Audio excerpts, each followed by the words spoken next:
Samira, as a young woman, you had a near-death experience on the occasion of an accident. How did this come about? As a child, I wanted to become a dancer, and that was something I felt very, very strongly about. At the age of 17, I was already giving dance lessons, and I was member of a dance company. We had a dance performance almost every weekend. And then, at the age of 20, I had the feeling that I would like to become professional. So I registered for a course and I passed the admission exam. This was actually a small miracle because I was much too old at this point. I was a little bit more than 20 years old, and most of the candidates were 14. So I was delighted to be accepted. I trained day and night to prepare my body in order to keep up with the group, and then the day came when my life changed. I went home by bicycle, and on the way, I stopped off to do some shopping to buy some new bed linens. There was, however, no space left for it on the luggage carrier of my bicycle because my training gear was already there. So I had to squeeze the bed linen into my backpack.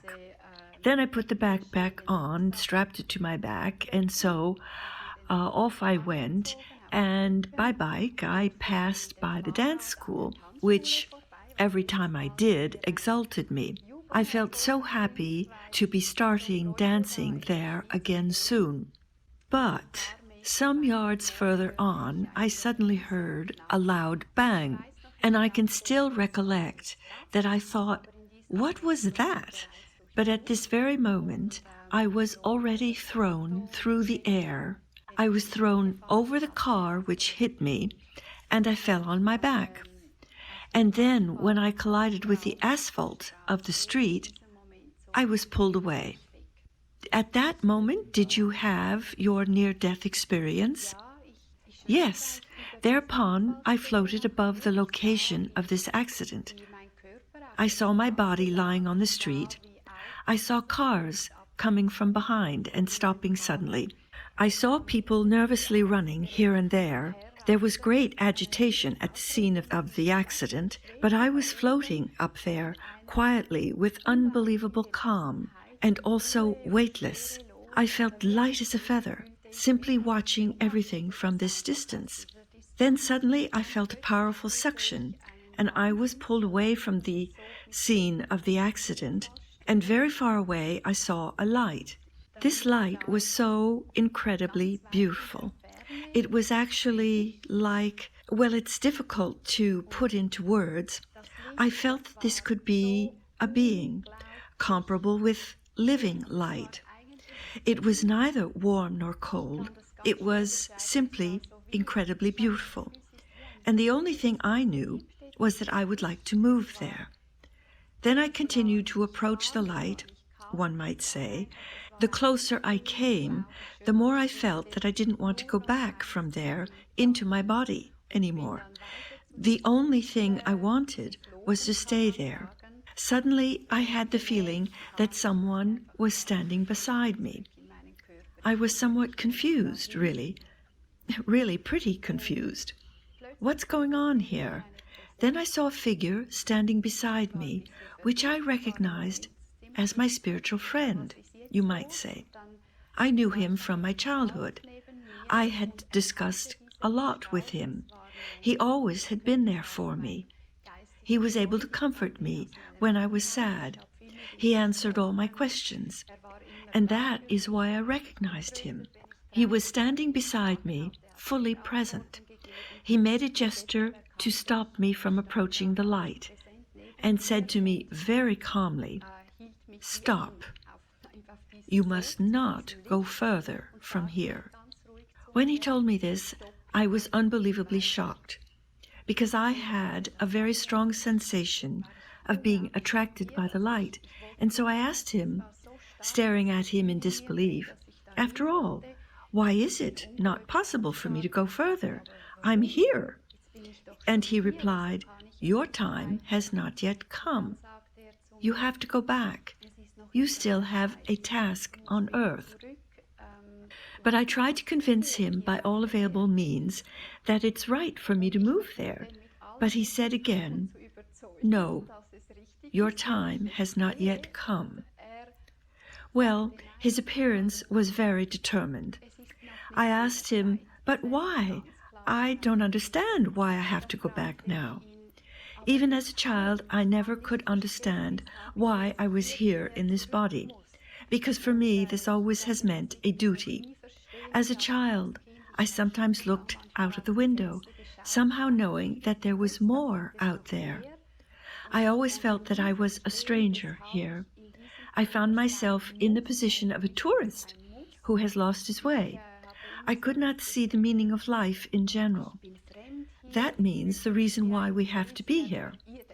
After having told him that, I felt again how he took me by the hand, so to speak, because this was not really a hand, but let's just say he took me by the hand.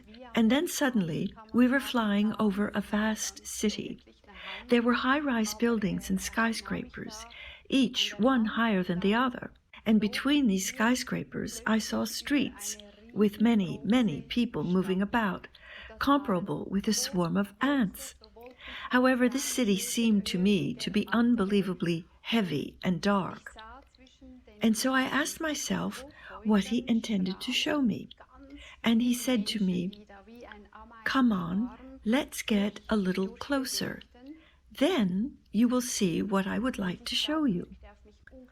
All communication happened by way of thought, and everything happened very quickly.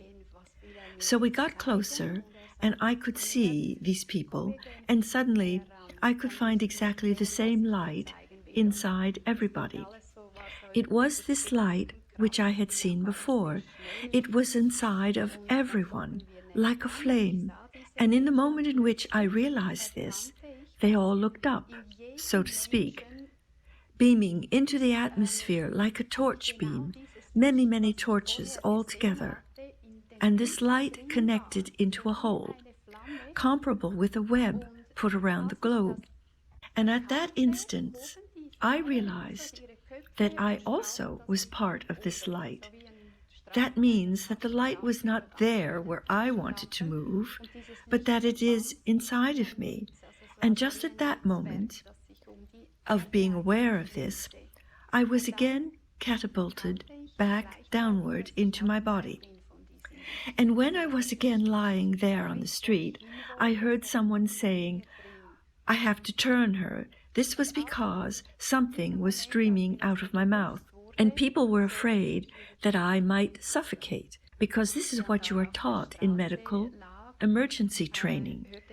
But thankfully, I was conscious again, and that's what saved me, actually, in the sense that I did not end up in a wheelchair. Since I felt that something was wrong with my back, I could make myself understood now, asking them, "Good heavens, don't turn me, please don't touch me, do nothing." Now I could already hear the ambulance approaching at high speed. The emergency attendants placed an air bed underneath my body, which they could inflate with air, and then they carefully slid the air bed onto the ambulance coach. That means, really, inch by inch, in order to avoid vertebrae to be shifted. Due to the fact that the bed linen I had purchased before was still in the backpack, not all vertebrae were broken. So this really was incredible good luck, which I had at this moment. But nevertheless, there were some vertebral fractures, and consequently I had to stay in bed for quite a long time. It was my own stubborn self-will that did not see why I shouldn't proceed with my projected dance training, and so I returned. But unfortunately, I was a bit late joining, and I participated in the training under very heavy pain.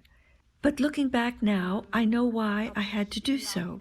It was because we had a ballet teacher teaching the ballet performances, thereby introducing really curious exercises, which made me wonder what was going on. And after these exercises, I no longer had pain. And so one day, I asked the ballet master, "What's this? What exactly are those exercises?" And she replied, "This is yoga." And this was an inspiration for me. I went home to my boyfriend of the time and told him that I would be going to India to an ashram in order to study yoga. And that is what I did. This is still with me today because for me, yoga is a tool in order to be able to share something with people. You can take anything to share with people. So let's go back to this city with the people. Was this city an earthly city? I can't say that. I really have no idea. According to my inner world of images, it looked like New York City, for example. I've never been there, but creating my own imagery, I think it's comparable with that city. You spoke about an appearance and a teacher. What did you see him as, this appearance? I saw him as a spirit. In my childhood, I always felt he was with me. Perhaps one could say like a guardian angel or a spirit teacher. It was just like a form of energy which was known to me.